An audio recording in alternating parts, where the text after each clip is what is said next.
সকালবেলা করে আমার জীবনযাত্রাটা খুব একটা যে সহজ সরল হয় তা নয়। আর আমার মনে হয় আমার মতো যারা হাউস ওয়াইফ তাদেরও সেম একই জিনিস হয়।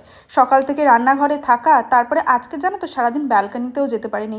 এদিকে টিফিনের জোগাড় করে পুচুকে খাবার দেওয়া, সব কিছুই এই দুটো হাতেই করতে হয়, কারণ আমি তো পুরো একা। সেই কারণে আজকে বানিয়েছিলাম কুমড়ো আলু পটলের তরকারি, ওকে টিফিনটা দিয়ে দিয়েছিলাম আর ও খাচ্ছিল বসে বসে, আর আমি এখানে কফিটা সারাক্ষণ পরে একটু খেয়েছি।